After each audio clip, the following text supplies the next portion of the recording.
All right. Hello, good evening. Welcome to this meeting of the Somerville Community Preservation Committee. This is our June meeting. It is June 25th, 6:33 p.m. I'd like to call this meeting to order. Pursuant to Chapter 2 of the Acts of 2025, this meeting of the Somerville Community Preservation Committee will be conducted by remote participation. We will have a video recording available upon request as long as possible after the meeting. And what do we usually do? We don't do introductions. You do the roll call, right, Roberta? That's how we handle this one. Yeah, I'll call the roll. Just for the record, I'm filling in for Ryan, who's the normal chair. So I'm a poser here. Thank you for filling in, Eric. So Eric is here. Heather? Present. John? Here. Michael? Here. Carlos? Present. David? Yes. And Joe? Yes. And we are missing Mary Jo and Ryan this evening. Okay. We have 5 things on our agenda tonight. The first one is approval of minutes from 5/28/25. Has everybody had a chance to read those, or does anybody have any comment or revision to those? I read them and I have no corrections to make. Thank you. I didn't either. If nobody has any comments, I could entertain a motion to approve those. I make a motion to approve the minutes. I can second that. Okay, Great. motion. And I'll call the roll. Oh, right. Yeah. Sorry, I'm confusing. I've been chairing the Historic Commission so long, I'm forgetting. I'm going to screw it up, but. Sorry, and Procedure- Roberta, as the newest member here, I just wanted to ask because I wasn't able to make the last meeting. I did read the notes and nothing stood out to me. Like I'm aligned with everything, but I just Yeah. realized, like, with not being present, do I usually abstain or am I able to still, vote to approve it? You can vote to have received it. Okay, perfect. Sounds good. Thank you. All right. So John, Yes. Michael, Aye. David, I will vote to have received them. Heather, Yes. Carlos, I'm also voting to have received them. Joe, Yes. and Eric. Yes. So Okay. the motion passes. Meeting minutes are approved. All right. Thank you. The second thing on our agenda is the budget update, which I think I would probably just turn over to Roberta, can fill us in on that. All right, so there's an update on the budget, actually a few updates. The first thing I will do is share with you some maybe unfortunate news. It remains to be seen. After I submitted the budget that I showed you last month with the program area distribution that you voted on, the finance division made a very last minute decision that they wanted to exclude the surcharge increase from the first 2 quarters of the year, even though the CPA legislation clearly begins the surcharge increase on July 1. They're only allowing us to submit a budget estimate at this time that starts in January 1. And it's my understanding that they're still going to have to collect the full year surcharge starting in January. So confusingly, taxpayers will pay double surcharge for 2 quarters in January, the quarter 3 and quarter 4 in 2026, and won't see the surcharge in the first 2 quarters in this year. And so we may need to come back in the fall to vote to appropriate the rest of the funds to the complete budget that we anticipate receiving this year. And so there's a possibility that that might necessitate a special meeting in the fall, because the reason we haven't done a fall appropriation is because it's very tricky to get the timing exactly right between when we know that we'll be receiving the funds and when there's a deadline every year for when you can appropriate funds before the appropriations are essentially locked for the year. So we'll have to play it by ear in the fall, but I am going to project, let me share and show you what the budget looks like that's in the plan that's been produced, shared with the public, which shows a $5.8 million budget instead of the $7 million budget that I showed last year. I estimate it's about $1.7 million, approximately 1.3 to 1.7 million, that we will potentially have to come back and appropriate in the fall. So that shouldn't change what we finally have available for distributing projects. But if you see this budget out there and this looks different from the budget that you saw, you understand the explanation for that and anticipate that we'll be learning more about whether we'll have to appropriate a budget, appropriate additional funds in the fall. So that's the first item. And then as part of the budget update, a couple more things have come up that I wanted to share with the committee and ask for your feedback on before they become finalized. And the first of those is a request from the Housing Division to use CPA admin funds to help pay for the staff person who administers the CPA funded grants for the Affordable Housing Trust. And I'll share this memorandum with all of you.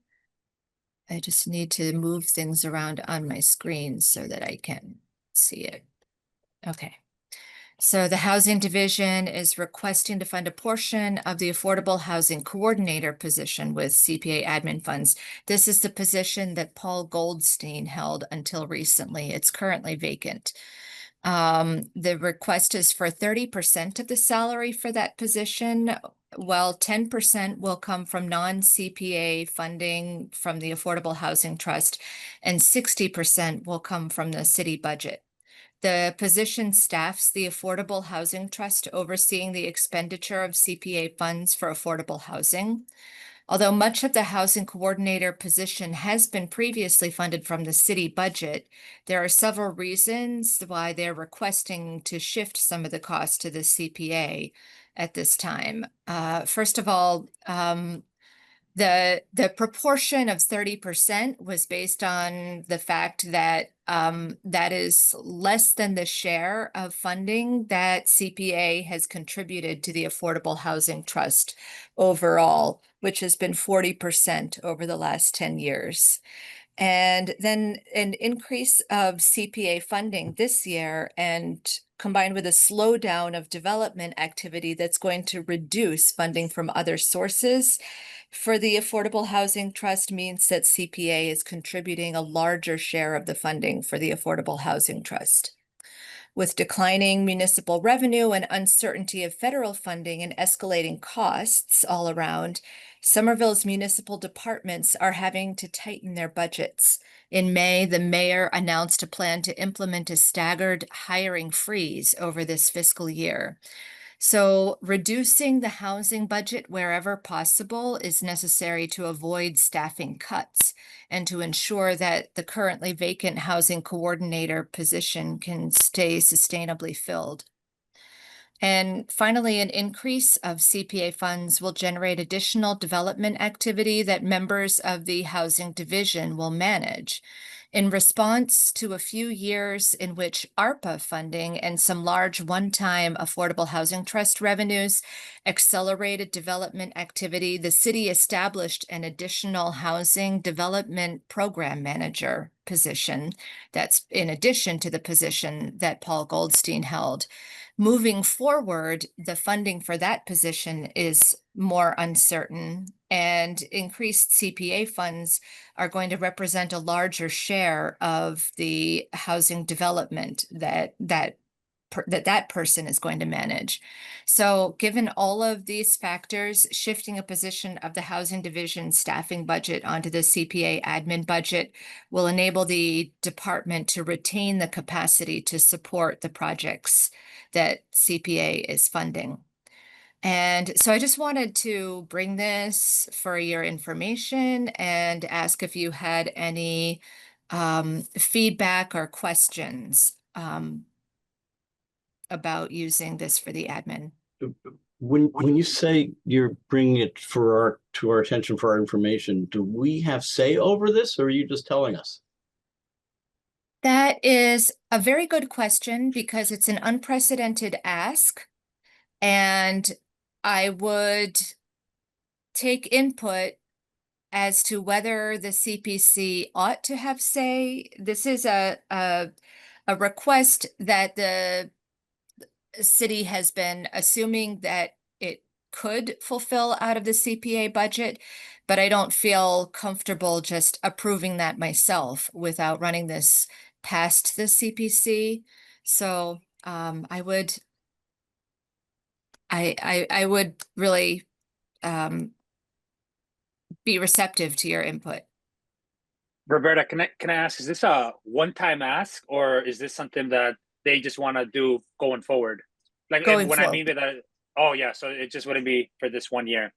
Yeah, it would be going forward.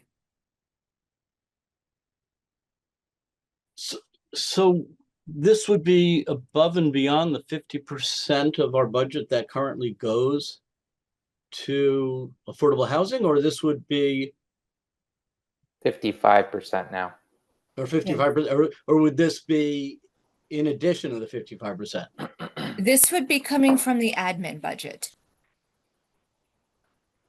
So this would be within the 4%, which you were not here last week. The committee, in fact, the chart that I had on the screen previously, for those of you who weren't here last month, showed that the distribution slightly changes this year to have 4% for admin, 55% for affordable housing, and to reduce each of the other two categories by 2%. So let me bring that back up again. So the 4% is, I'm sorry, Heather, you have your hand up. Yeah. So I think to kind of lay it out for people, so the CPA funds can't be used for staff. So when people write a grant and they're asking for money to do this or that project, they can't use it for staff members. So, and they could for, a consultant, a historic preservation consultant or architects or something like that, but they can't use it for administrative staff. So in essence, this is kind of a clever workaround trying to help out the Affordable Housing Trust with a staff position that they're having a hard time funding. So part of my question is, because I also noticed in the budget that like your salary went from being 90% CPA funds to 100% CPA funds. So it's kind of like there's a fiscal crunch going on where people are looking at the CPA administrative budget and trying to spread it around more. And I guess one of my concerns is kind of like, I mean, I get it. I get that they need help.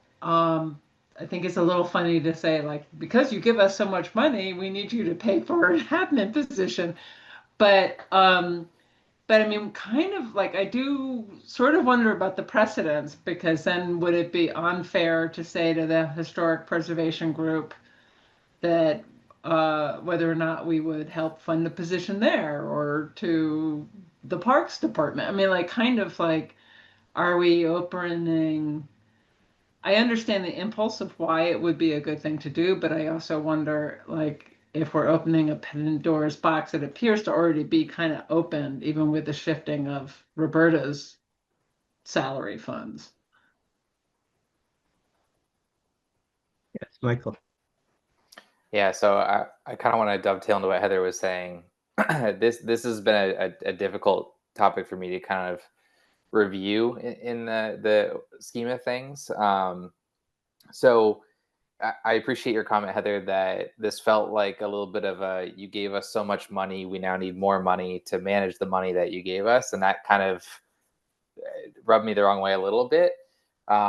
If I recall correctly, during our discussions around how we were distributing the funds, there was a lot of positivity towards supporting the admin budget. And in particular, I know I, as one member, was very excited about supporting the admin budget, specifically to support CPC-led initiatives. And in some ways, you could argue that by us increasing our staffing capacity or somehow embellishing your role, Roberta, you could lend some of that bandwidth to help other groups, whether it be historic preservation or affordable housing or open space in some form or fashion. And so I like the idea of us trying to support things that CPC is trying to, encourage and grow by way of grants and things like that. But I am a little bit uncomfortable around the idea of sponsoring other department administration.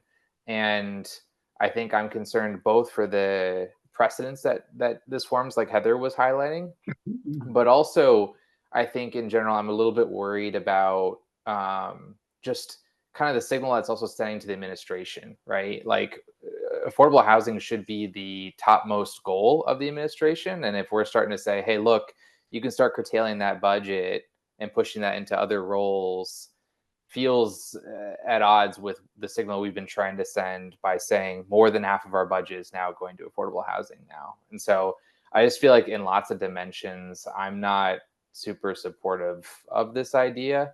But again, I would maybe turn it around a little bit in a productive way and say, I'm on board with using some of our team, some of our bandwidth to support in some form or fashion, if applicable. And I think I round that out finally by also saying that someone's job isn't at stake at this particular junction, like that seat is vacant. And so, if they want to fill it, like, let's fill it with other municipal sources. And if they need reinforcements by maybe expanding and adding another CPC staff member, I'm on board with that too. Thank you, Michael. I was just gonna also quickly share, and I agree with what Michael was just saying, that it definitely just feels like that admin budget is starting to become kind of like the fallback for, or will become the fallback for general staff funding as the city budget tightens.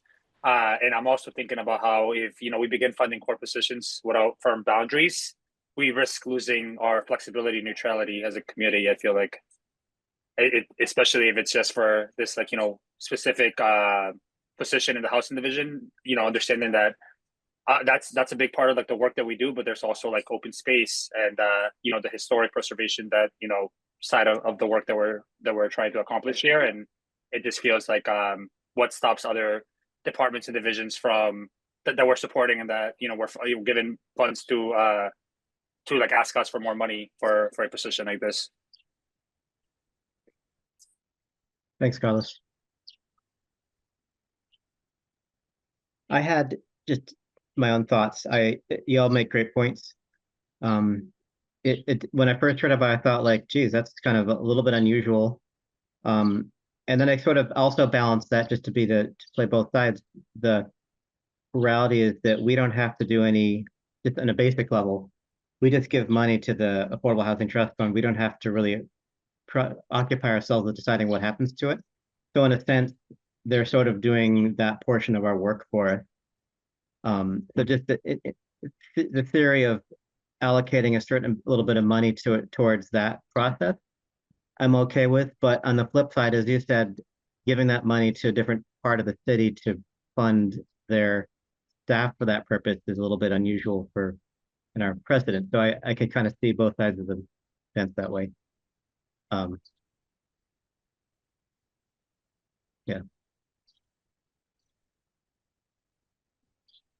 To Eric's point, I think you guys have all raised really good points, and I generally am uncomfortable with it all. I think Eric makes a reasonable case that to the extent that they're doing our job, although of course I don't get paid to do our job. Yes. But I'm kind of curious. So what is is the affordable housing coordinator the person that makes the decisions for the affordable housing trust that we fund, or are those separate functions?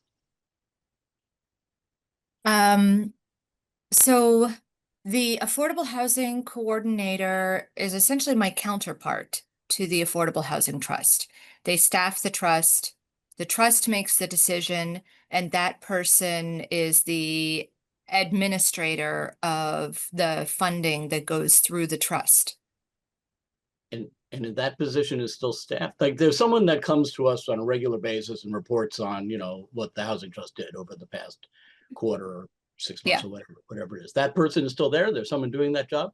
And it's just the affordable housing coordinator, that position that's vacant. So right now that role is being filled by the interim housing director, because the housing director position and the affordable housing coordinator both left at the same time. So just like if I were to leave this role as the Community Preservation Act manager, my supervisor is Alan, and Alan would be the one who would have to staff the committee and make sure the committee business gets done. So the interim director right now is making sure that the housing coordinator's role gets filled while they're in the process of hiring a new person. So the position that they're looking for funding for would be to hire would be the person that would take that currently vacant position. Yes. So for me, I actually agree a lot with what Carlos and Heather said. I'm not comfortable, frankly, with the city basically foisting off, the obligation to fund this position to us. I also feel like for the city's perspective, optically it's wrong. I mean, when you ask people around the city, what the highest priority for many people is, it's affordable housing in Somerville, and for Somerville to then turn around and say, but we're not willing to fund the position that allocates the money that we get from the CP I think is just weird and just off, out of sync with with a lot of people I think in Somerville would say it's an important task for the city to be doing. And so, but more so, I think I agree. It's like, why shouldn't then we fund, whatever portion of the open space, projects that we fund, the salary for that person or historic preservation. I just don't see why draw the line here, if we're going to start funding the administrative positions. If I might answer that question, that person, the position would be, like I said, my counterpart. So it's not just the program manager who, is carrying out the projects that CPA funds, but it's the person who's tracking the funds. And that doesn't happen with the other program areas because I'm tracking the funds for the other program areas. So it's paying for my role to be carried out for the affordable housing side.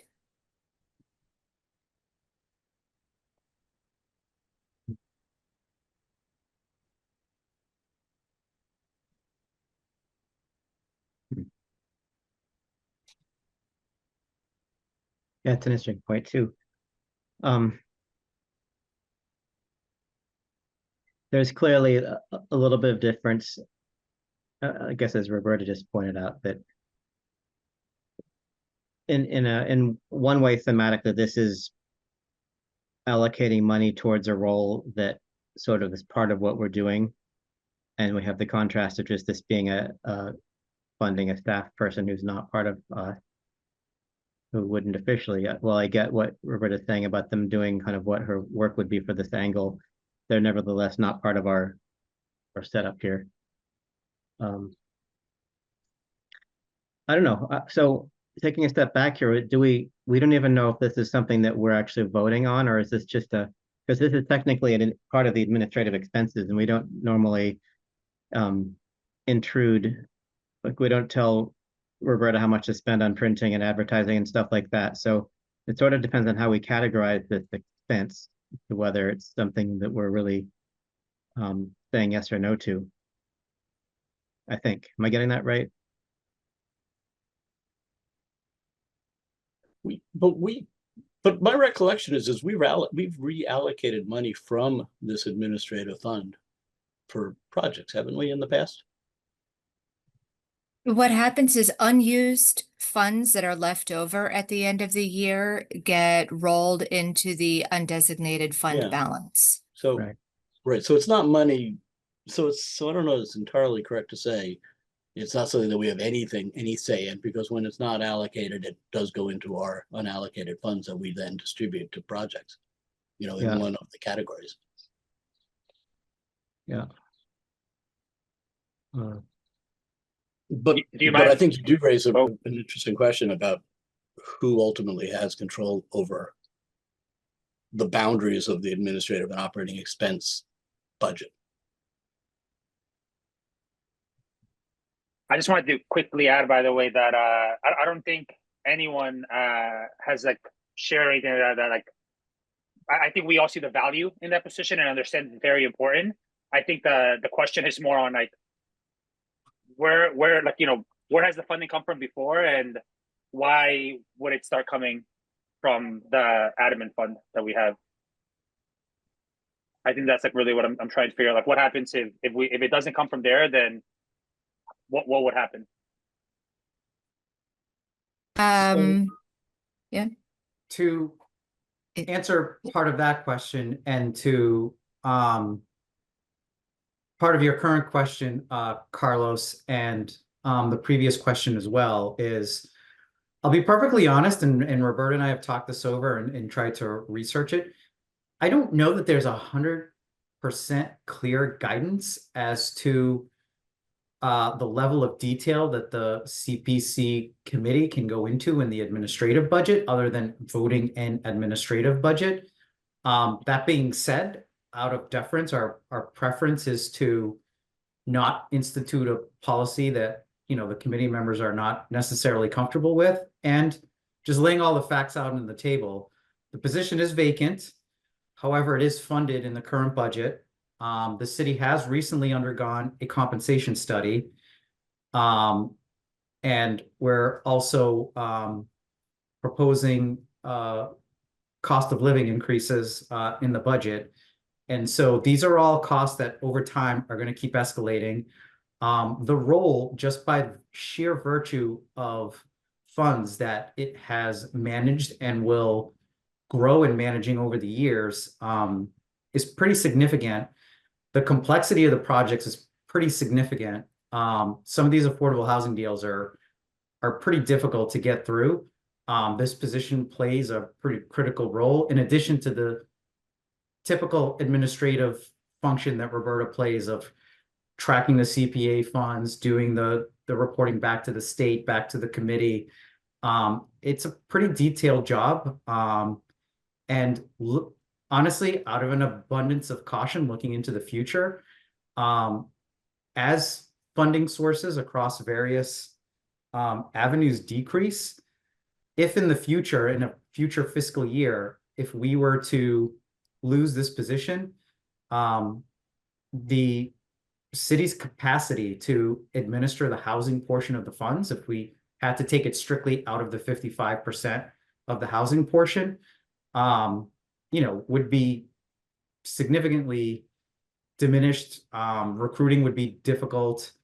And so while this isn't a this year thing, and we wanted to, more than anything, get the feeler out and more from a policy perspective, see how the committee feels about this.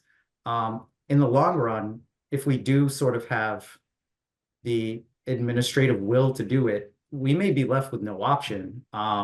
You know, thinking ahead and depending where the course of future sources for housing shake out. But I just wanted to put all those facts out there for everyone to consider. Thank you, Ellen. Yeah, thank you so much for that clarity. I appreciate it. And hypothetically, this could not come from the 55% that we allocate because that goes straight to the affordable housing. That's not within the city, right? That I am more certain of. Okay. I believe it could, however, that decision would be the purview of the Affordable Housing Trust. And So I they would could- want, I'm sorry. I'm sorry, I would also want to add that what would be more supportable if the Affordable Housing Trust wanted to fund staffing from its 55% would be that other position that was mentioned in the memorandum, the Housing Development Program Manager, because the support, the staffing to support affordable housing should be focused on creating units if it's going to come from the program area funds. So this request was for administration costs, so administering the expenditure of the funds. So potentially it could be, if the feedback was that the housing division should think of a different approach to asking for CPA support in that area, I think that would be the difference between using program funds versus administrative funds. Okay. So, I thought that the program funds could not be used for staff, like only for consultants and experts, but not for staff. So are you saying that they actually could use part of their grant award No. towards staffing? I think the reason why it's not a good funding source for staff is two constraints. First, CPA cannot supplant existing funding. So that's why the memorandum makes an argument that this is preserving staffing where it's in danger of being lost. So if, a position that's already funded, as you were all thinking about earlier in this conversation, the CPA can't be used to supplant funding that already exists from other sources. The second issue to worry about is that you can only make a commitment 1 year at a time. So you can't commit to funding a position going forward out of program funds. You could, if they requested, say, an amount of funding from you that would support the position for 5 years, they could make that request all at once and then have a 5-year budget to fund the position out of a grant funded position.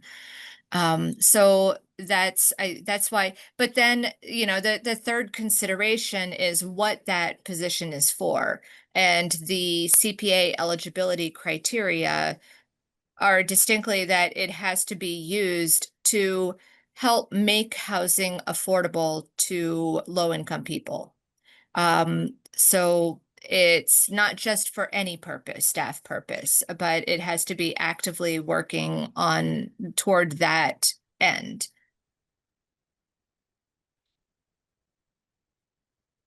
Thank you, Roberta. Can you put up the other spreadsheet that had the administrative budget on it? Yes.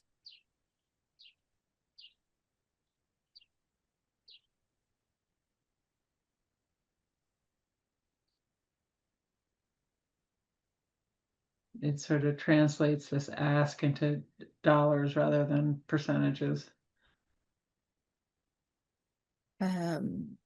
Just a moment as I navigate all my screens.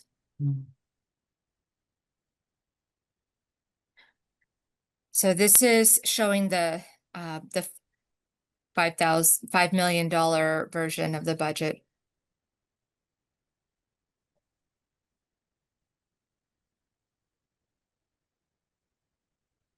No, but you had another admin budget in one of the other folders that had like the 85K in historic preservation. Oh, wasn't that the one that was up on the screen earlier? No.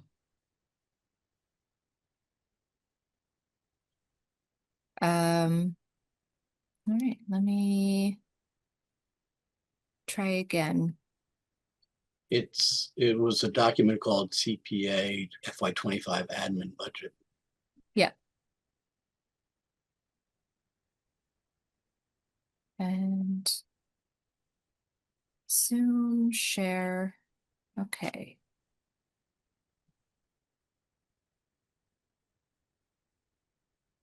Yeah.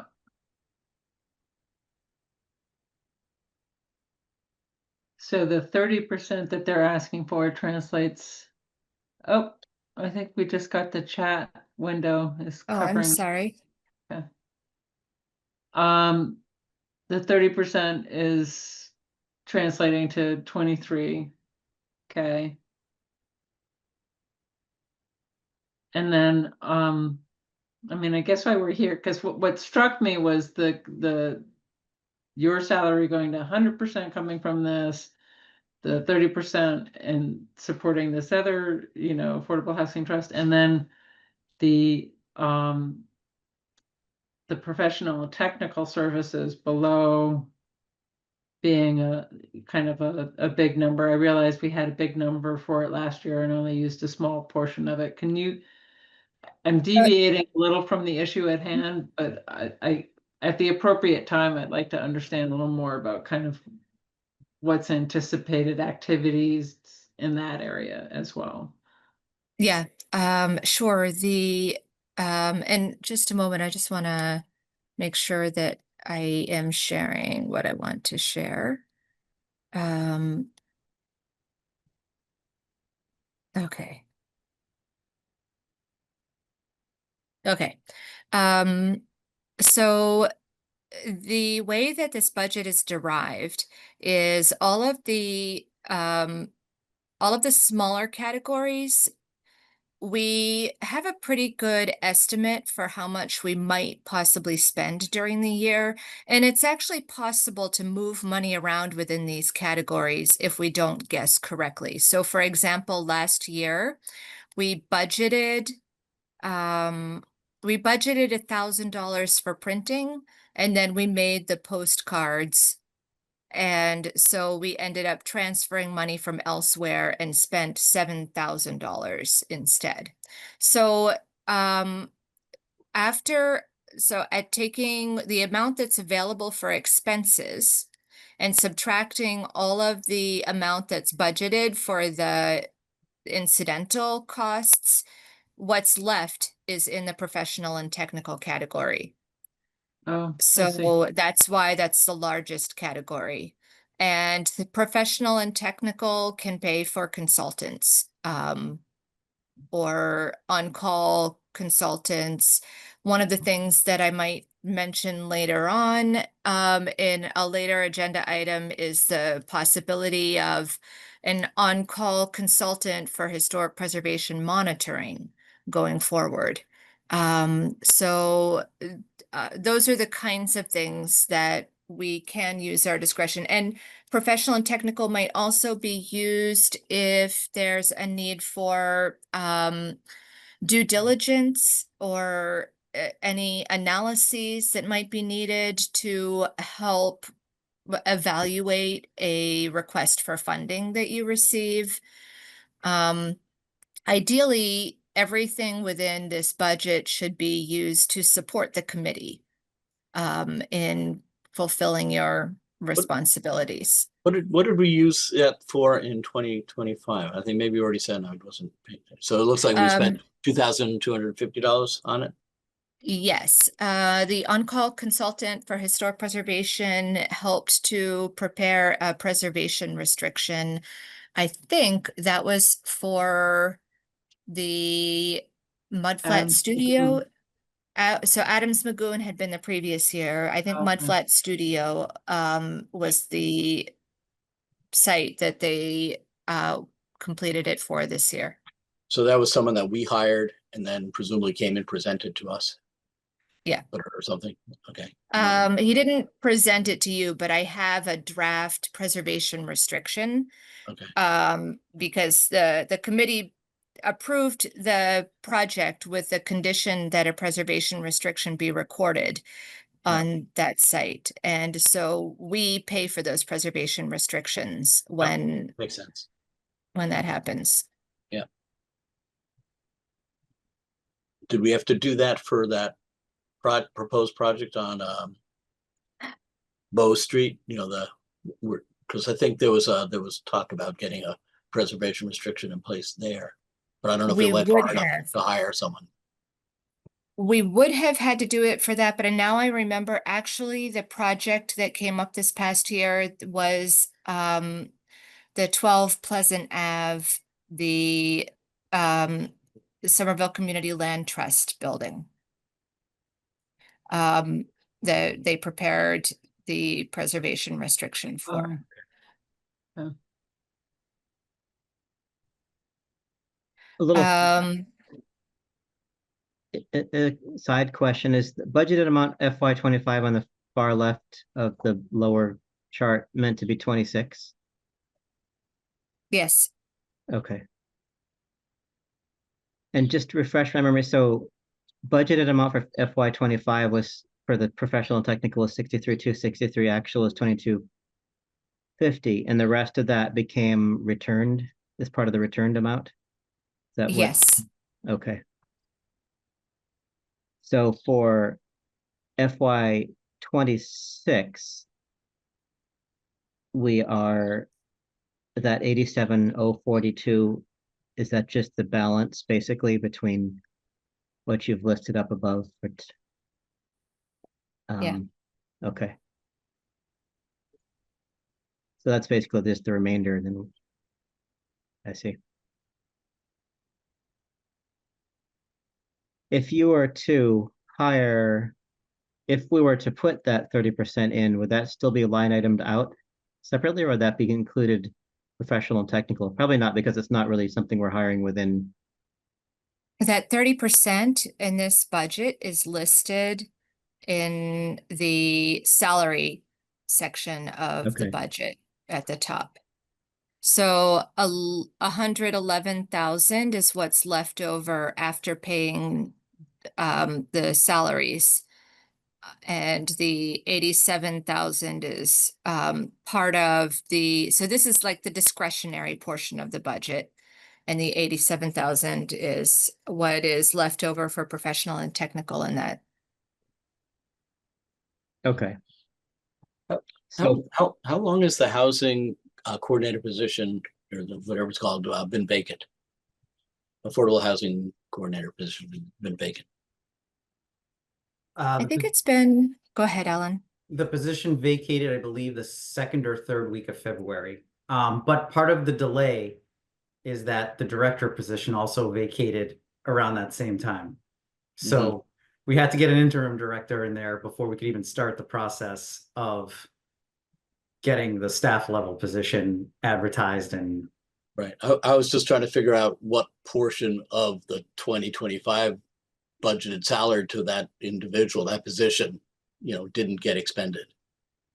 I mean, if you're talking February, probably a good 40%, but it doesn't, city general funds, it's just like the CPA budget. It doesn't carry over. But it just gets swept in, and the city can't reserve it for another position. Any open balances, any open general fund balances at the end of the year revert back to the general fund. Yeah. But they have that money. You know, I mean, so it seems like that could offset the 30% they want from us this year. Were they inclined to spend that money that way? In theory, that's been budgeted, but yes, in theory. So having provided you with all of this information, I think that the guidance that we could offer right now is that we could, for now, take the 30% off the table if the committee is not comfortable with that, but perhaps this could be brought back for discussion next month when we talk with the interim housing director, or later in the year. So it may be that this is something that could be open for further discussion, and maybe it would be helpful to have the committee's input on how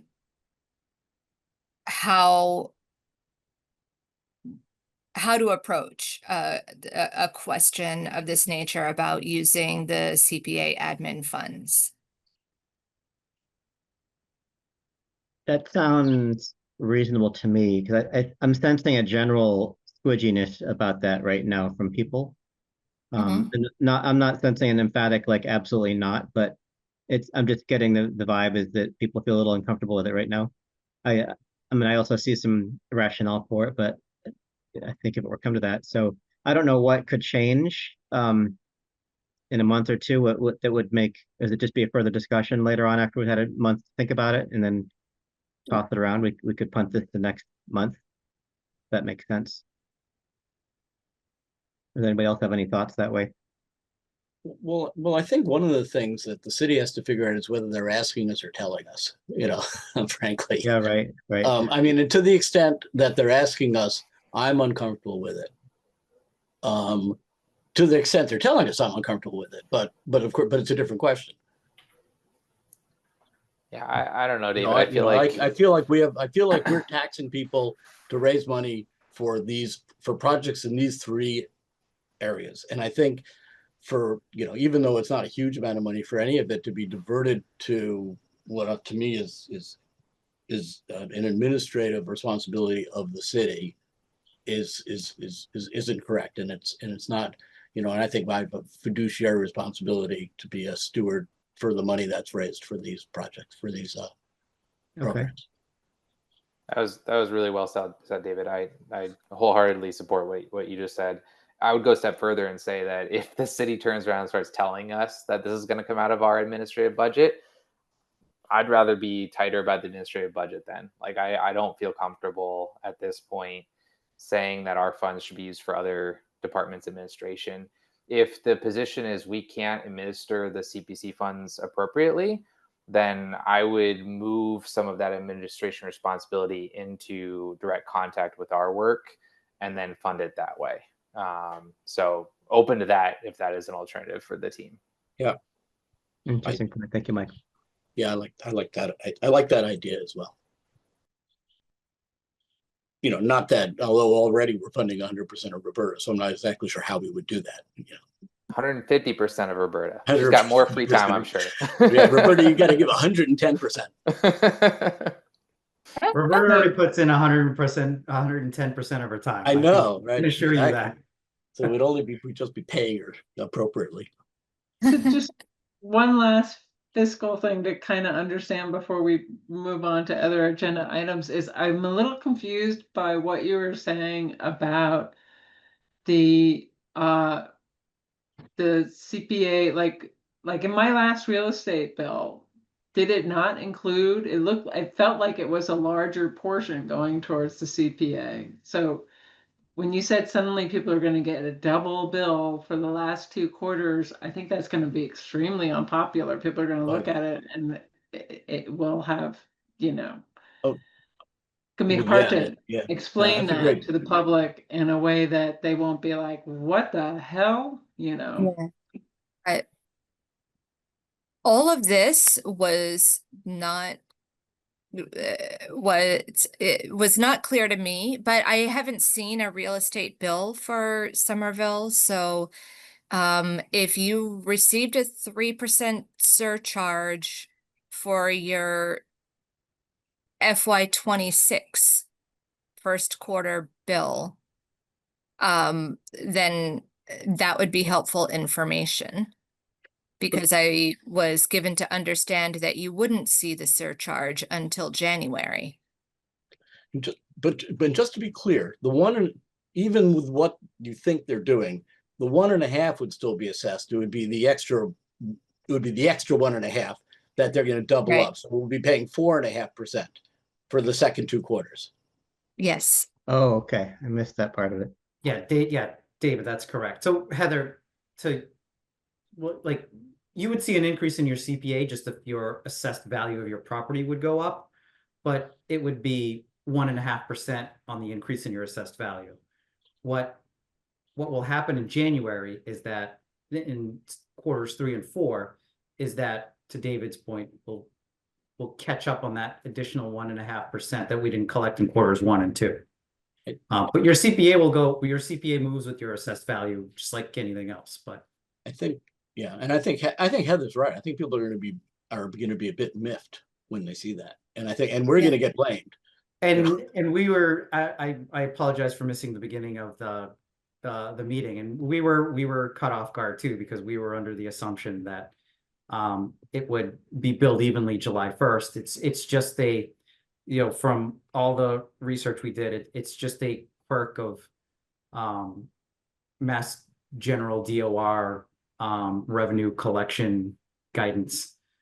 This will not happen in FY 27. In FY 27, you will be billed correctly, or the average resident, their CPA will be billed 3% quarters 1, 2, and 3. Is this a done deal? I mean, is this because to be honest, what I think would have been a better outcome would have been for them only to assess the 3% for the second 2 quarters. Yeah. And it's just get half as much more this year rather than double billing people. We went through it pretty thoroughly with the auditor's office, and that was their final decision. Okay. And the assessing office also checked with DOR. If we had known this in the beginning, a proposal could have been given to have the surcharge increase start in January, since they weren't going to collect it until January. But since the surcharge increase started as of July and they're not going to collect it until January, then that leaves them doubling up for 2 quarters this year. And you're right. Put a I little think insert into the envelope. they should do that. Explains They- this, you know. Yeah, but I think that's a really important point, that communication needs to be given to taxpayers about how to understand the CPA surcharge this year. Because they might think that that's the rate going forward, yeah, Yeah. you know, versus that it's a catch up.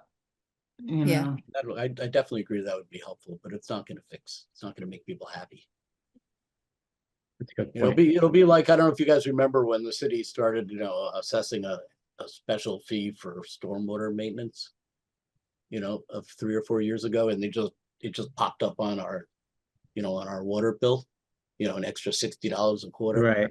Yeah. There was no explanation at all about it, and people were, and it's money that they needed, but there was no explanation, and there was no, education, prior to it appearing. And I feel like they're going to do the same thing this time. I'll push for that not to happen. The lack of communication. I'll push for communication to happen. Yeah. Thank you. So just drawing this portion or this conversation to some kind of conclusion for the night. It sounds like it's went from being generally uneasy with it to more emphatically no from what I'm hearing from people about that. What are we telling Roberta to just, this is our comments, go with it? I mean, we're not taking a vote on this, so it's not really an issue right immediately anyway, because it's not like you have somebody chomping the bit to hire for this position. Well, it feels like if they can help support their activities out of the 55%, which we just increased, and has a larger budget than before, that that's a good thing. You Yep. know, I wasn't aware of the fact that they could use it for that, so that helps. And I think kind of saying that we're gonna revisit this If, is a reasonable thing. I don't think, Okay. yeah. if I could make a suggestion to close out the conversation, to kind of put a bow on it, for lack of a better expression, if you prefer, Roberta, unless you think this is, out of left field, the committee can, in lieu of approving the budget, make a recommendation of where you want to propose the 23,000 go, or just, recommend that, the city can reallocate the 23,000 at our discretion. We can close it out that way. Well, if I understood it though, the 23,000 was part of the 4% Yeah, that we always set aside. So yeah. But I mean, And- if the committee has a preference of where else it should go in the administrative budget, oh, I see what you're saying. go for it. I mean, if I may, the way by default, it would go into the professional and technical portion of the budget, which has the balance of what's left over, and the whatever, and things can be moved around within the administrative budget if necessary, and the balance that's left over will be converted into undesignated funds next year. So a decision, I think, about how to allocate things within the balance of the administrative budget isn't really required of the CPC at this time. But this is a good exercise in bringing to the committee big decisions about the administrative budget. You trust your staff with small decisions like printing and signs and advertising and things like that.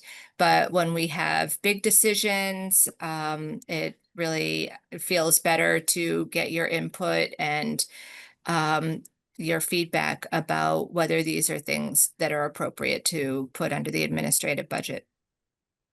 Sure. And also we sort of, not to sidetrack again, but did anybody have any comment? There was an earlier element to the budget discussion regarding the change in finances. Is there anything there that we need to discuss now? It just sounds like it's just an informative thing that Roberta told us about the fact that we had less to play around with this year. There was another point we was lost. I think it was more that there's probably going to be a reconciliation made after the city collects the increased surcharge. So there'll be a reconciliation coming later in the year. It's kind of a heads up on that. Would that's a definite thing in this fall if we schedule that special meeting? And that'll just give us back the 7 million that we thought we had originally. Yeah, it's still to be determined what the timeline is going to look like. Hopefully we can do that reconciliation in the fall when we learn when that has to take place. And if we're not able to do the reconciliation in the fall, that may sit in our undesignated fund balance for another year until we're able to touch it. And so we might have to think differently about how much money to use from the undesignated fund balance this year, if that ends up being the case. But I feel like we really don't need to sort that out now. Hopefully we could make the reconciliation, and if not, we'll come up with our own workaround. Comes like a payday loan, basically. All right. Let's move on then for the fireworks start. to Historic Preservation Guidelines Draft RFP. And you want to give us an intro to that one, Roberta? Sure. So this is coming to the committee to ask for your input and feedback about potentially a bigger administrative budget ask for this year, which is that I feel it would be really helpful for us to get a consultant's input on how to better design our historic preservation projects so that we are confident what conditions we should be putting on the projects so that they protect the investment that we're making, but don't make it impossible for the grantees to be able to carry out their projects and comply with our conditions. We want to be able to design historic preservation programs like a small grant program that better work for the purposes that we're trying to fund. We want to be able to ensure public access or continued public use of assets that we invest in ADA code compliance and structural improvements to. And we also need to be able to monitor historic preservation restrictions that we have already recorded on projects using CPA. We don't have in place monitoring procedures to ensure that those projects are actually being, those sites are actually being complying with their preservation restrictions that we have a responsibility to look after. So given all of these big questions that I have, I drafted what's in your meeting packet, a scope of work, a draft scope of work that I would be interested in proceeding to put out an RFP to hire a consultant to answer some of these questions for us. So I wanted to ask for your feedback about the draft scope of work and about the idea of hiring a consultant for this purpose. And yeah, see what comments you have on this. Thanks. Yes, Heather. I'll just jump right in. I thought that the draft was really good. I thought it laid out both the questions and the potential like scope and final products in a really comprehensive way. And I think it would be super useful study to have. And so I support it. Thanks, Heather. Where is that position description? Where in the packet? Within the meeting packet folder, it's under historic preservation guidelines. Oh, yeah. And you had a question, Michael? Or a comment? No question. Just want to say super supportive, no notes, all good from me. Yeah. Thanks, Michael. Yeah. I read it and printed out. It looks great. It's more comprehensive than I could have come up with myself. So to suggest edits would seem silly for me because I think you did a great job with it. Thank And you. I think it's necessary because that's, in my experience, we really spent a lot of our time kind of grinding wheels on these historic issues of like how to dole that out and parse it. So someone who comes in with some experience in that would be great resource. Yeah.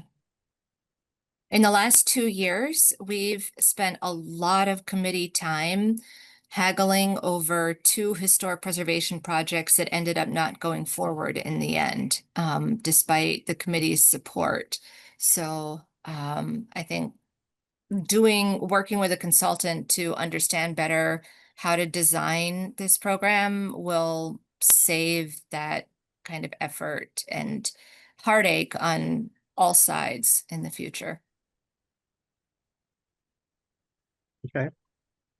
Do you need anything from us tonight, or is it just an informative thing to vote on this? Yeah, well, informative, I wanted to ask for your feedback, so and your blessing on moving forward with this. I don't have a sense right now of how much this project might cost. I've got to maybe look into, I imagine that it would be something under $20,000, maybe under $10,000. I really don't have a clear sense of what this project would entail. So, I might need to do a little bit more research before I know how much of the administrative budget we'll be looking to spend on this. Maybe I'll have an update for you next month. Okay. I'm kind of wondering whether there are any other communities that have already done this and developed, these sort of tools, I actually spoke with Stuart Sagador last week about this. He's the Community Preservation Coalition, the statewide organization that provides technical support to community preservation committees around the state.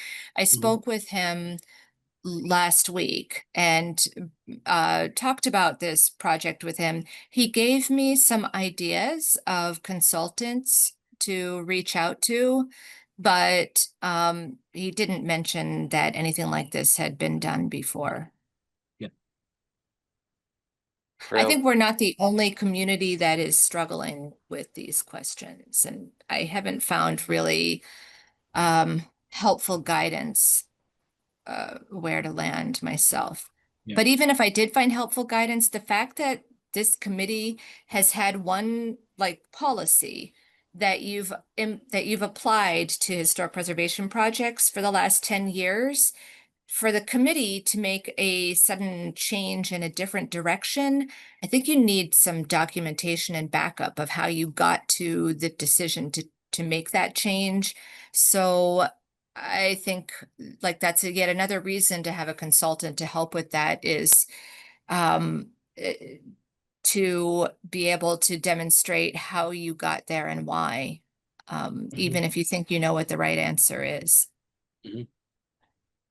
Sure. We might end up inducing or causing the creation of a new type of consultant out there, a new niche. Yeah. And the next step is to have the state legislate it to be required, and all the way it works with consultants. Well, That's how consultants get work. I'm also thinking, though, that even after we grappled for a long time with those projects you're referring to, then city lawyers got involved and had their own kind of different views, and so we kind of have to they'd have to be brought along too. So Yeah. us having a new and different and concise way of we think we have to do it doesn't necessarily solve the whole problem. Right. So in the draft, let me just share that for a second. In the draft RFP that I gave you, it has at the end who would be overseeing this project. And first, it's overseen by the Community Preservation Committee, but also a steering committee, which would include members of the CPC, city staff representing PPZ, housing, finance, and law, to provide input throughout the project. So if you have any more thoughts about who would be useful to include, or if you think, let me know whether you would be interested in serving on the steering committee. That would also be helpful input. When you say planning, preservation, and zoning, would that include, for example, possibly the preservation staff, for example, or so planning, preservation, and zoning is the division that Sarah White works under. So that's the planning cohort of people in our department. Okay. All these years, and I still can't figure out how they slice and dice it changes over time. So once you think you got it, it's probably different. Okay. Well, this is all cool, and I guess it just come back to us when you have people responding to your RFP.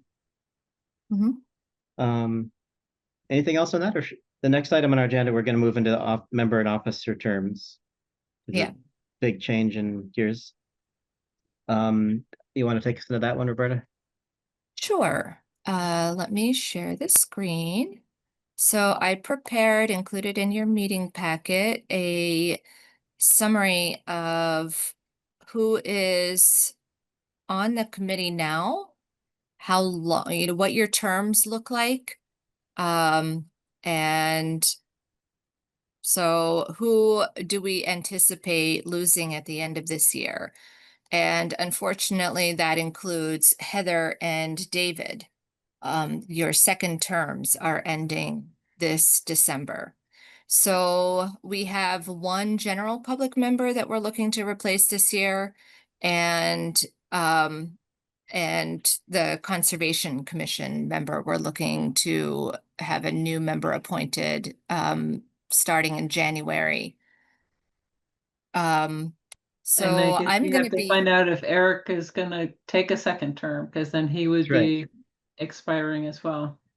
Yes, that is true. So Eric, you are allowed to let us know if you want to cede the CPC member appointment to someone else on the Historic Preservation Commission.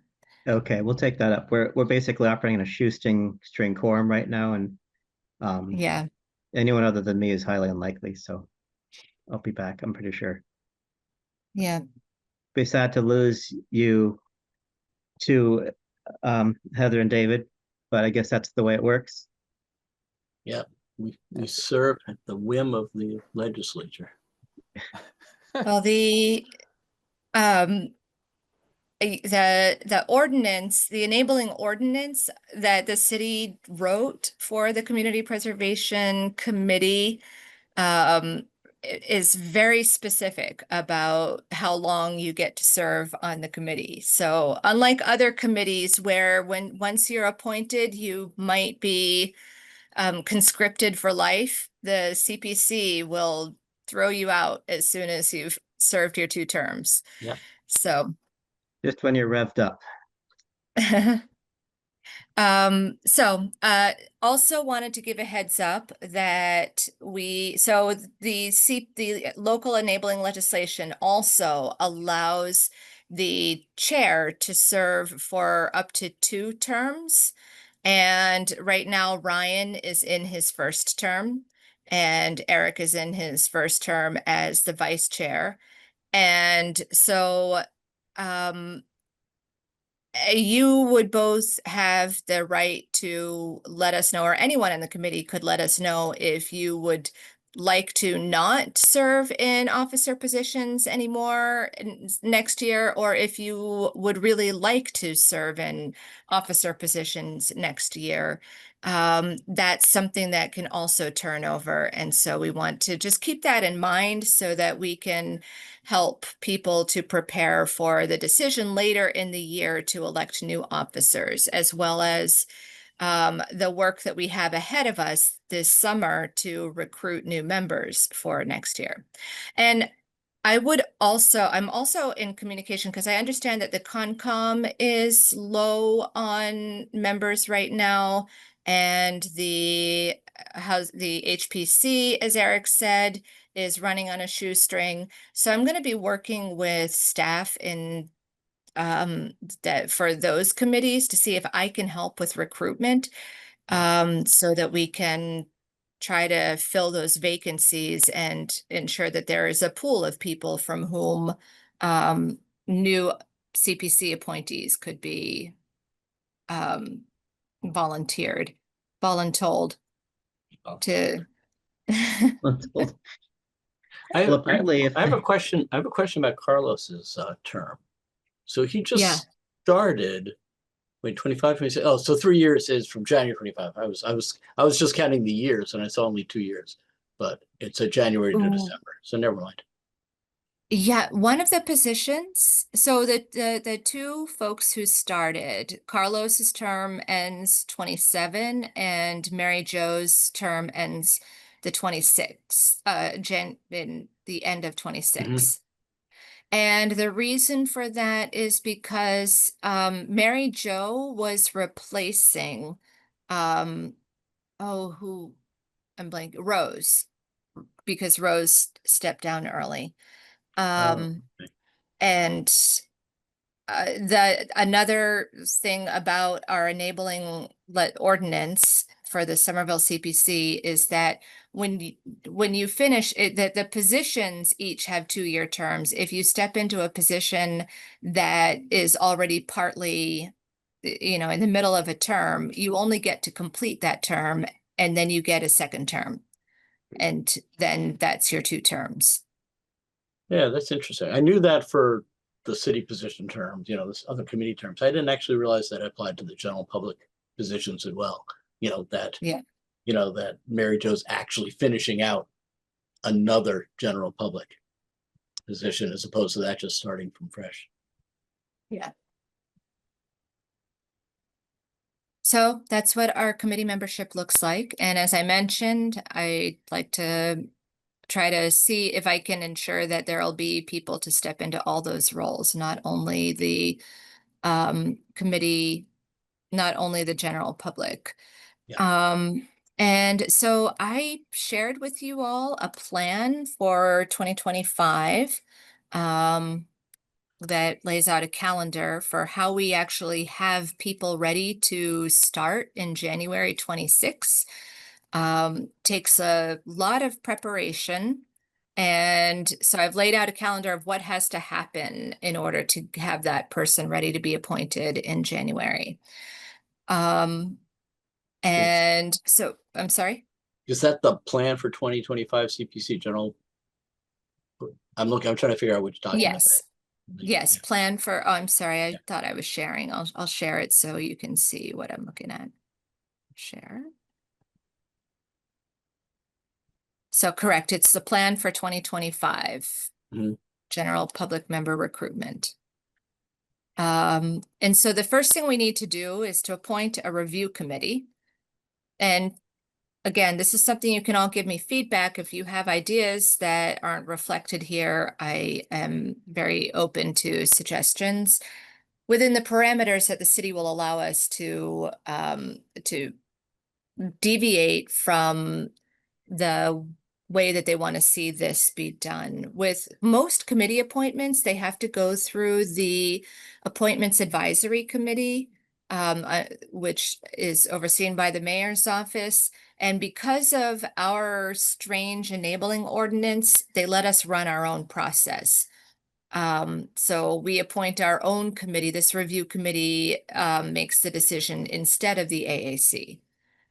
But we try to align the process so that it looks similar to the way the AAC process would work. So the review committee would include myself, a member of the CPC to be selected this evening. An open space rep, which could be a PSF staff member. In the past, John has stood in for that position, but it could also be held by a volunteer Concom member or past CPC member or Concom member. So someone who has that knowledge. Historic preservation, likewise, could be historic preservation staff. I think Sarah White would be willing to fulfill that role again, or it could be a volunteer or former volunteer. And a housing rep, maybe housing division staff, affordable housing trust member, past CPC member. So that's something that I haven't broached with yet to see how they would like to handle that. After I've finished introducing all of this, we can talk about who from the CPC would want to serve on this committee. And at the end of this document, I have review committee tasks. So this lays out what it actually looks like to serve on the review committee. That lists with how many meetings and what is the target range of dates that you would be asked to attend meetings for. And Finally, I would also be interested in getting the committee's feedback on selection criteria, which I've included on the plan.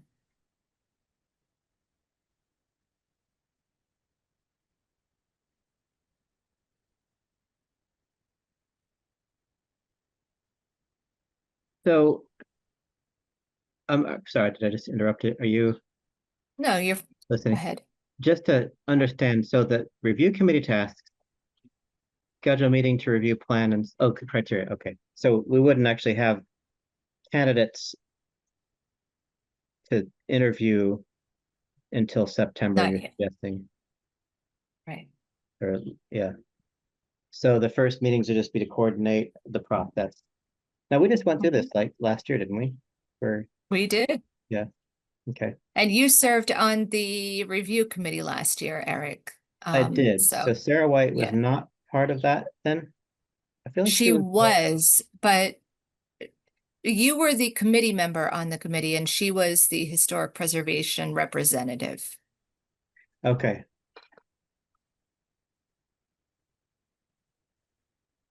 Would it not make sense to have, if we're already having representatives from the, scroll back up again. Open space and HP, historic preservation and housing, that the committee member be someone, a member of the public?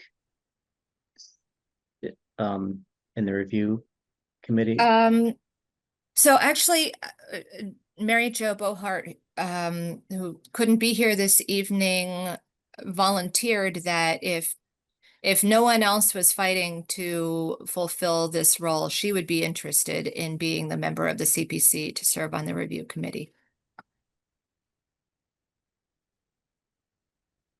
I was just gonna quickly add that I'm not fighting for it, but I definitely would be very excited to be a part of that review committee as well.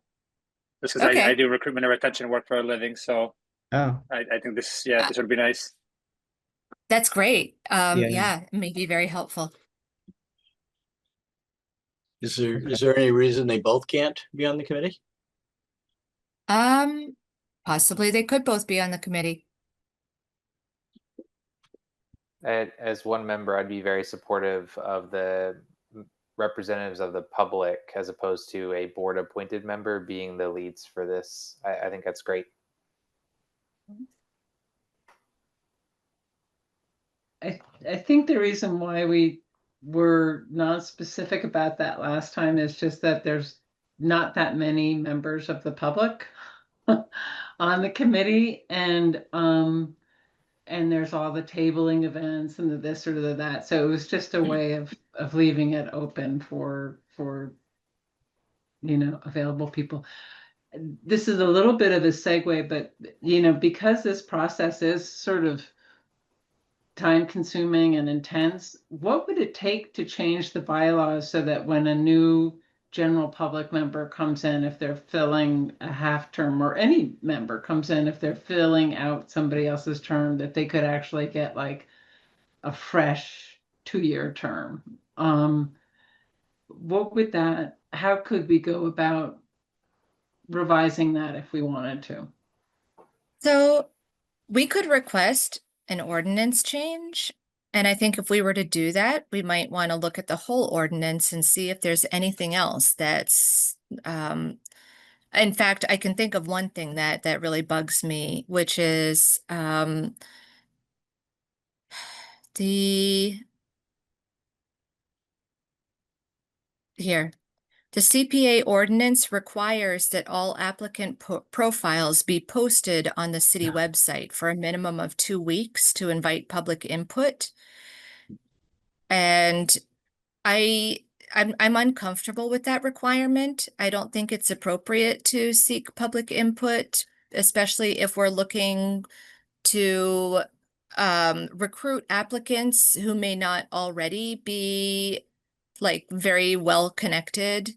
We're looking to recruit a little deeper in the community. So they may not be able to get lots of friends to write in and give endorsements of their candidacy for the role. So I I don't feel like this is a very helpful requirement, and maybe knowing that their bio is going to be posted on the city's website might be a deterrent for some people to want to apply for this role. So if we were to make a request to change the ordinance, I think we'd want to flag a few things that we want to change about it so that we can ask for it all at once. And if that's something that you'd like to pursue, I could put together a proposal and reach out and see what it would take to put that on the city council agenda.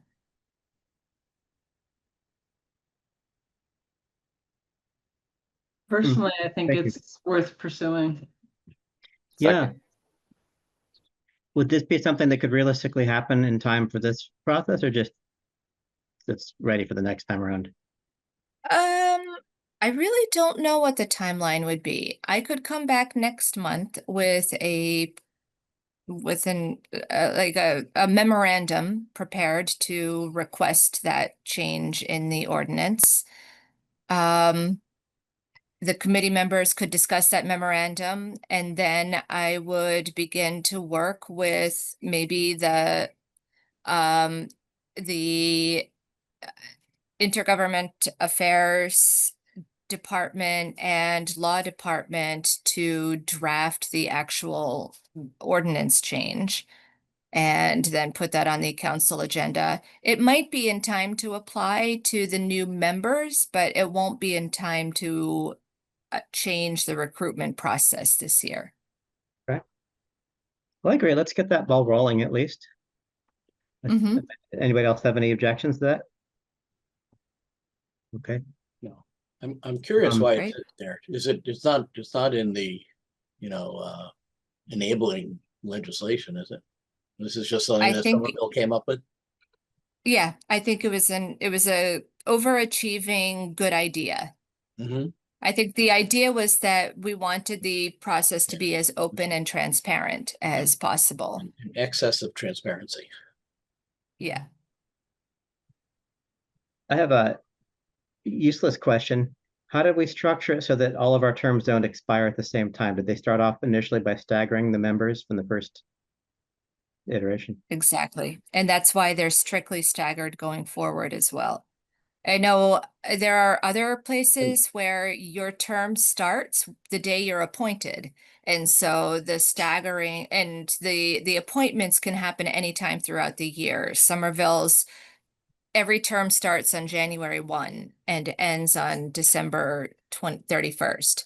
So there are a number of ways in which it could be staggered.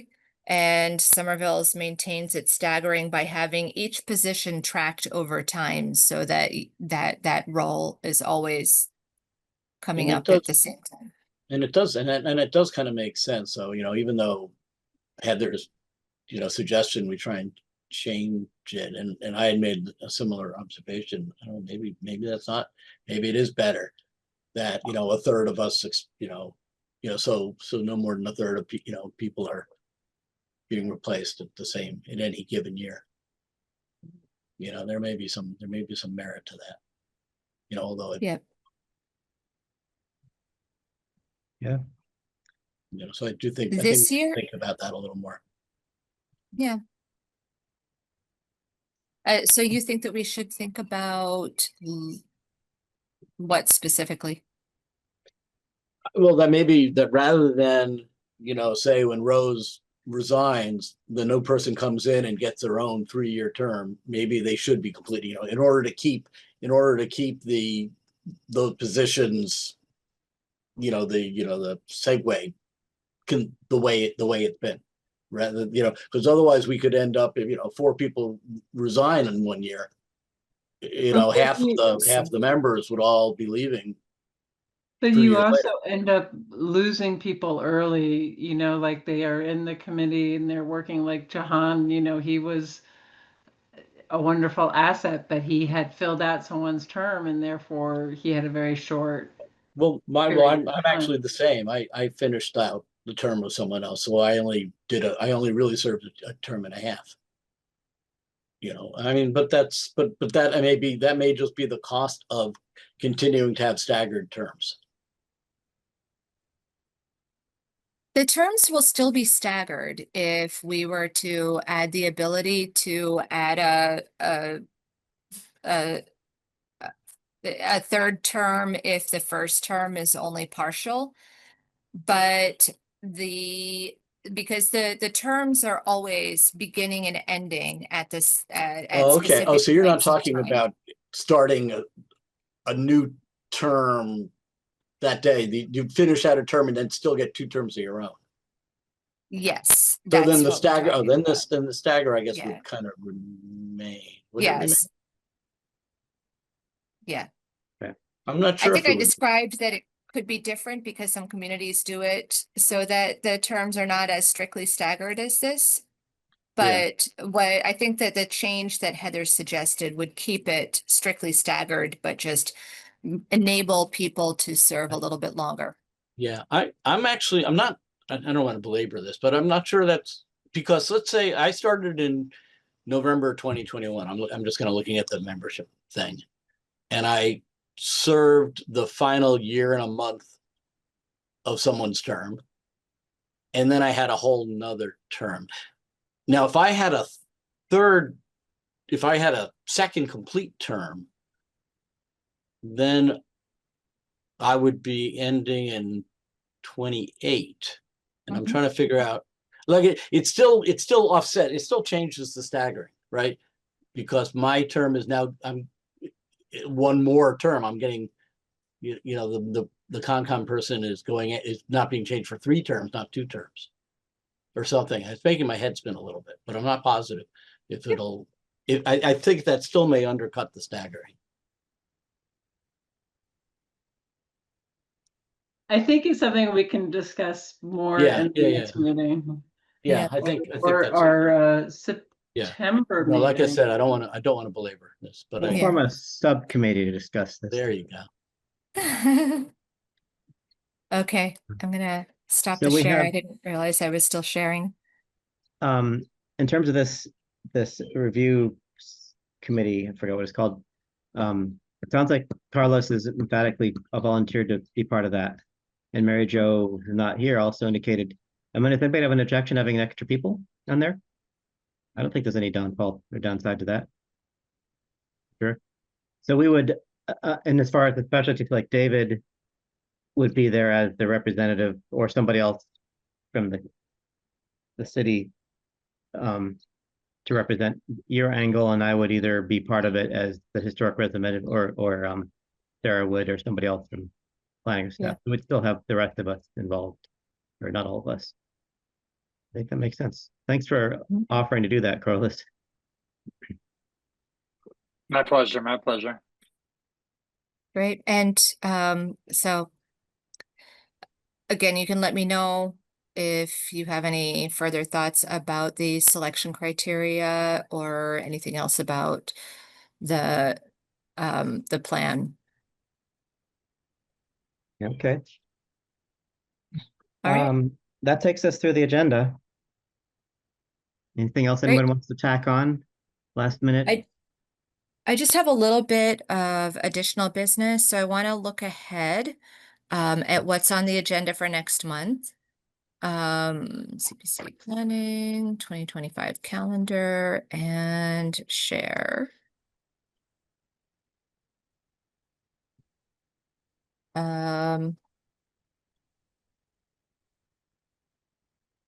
Okay.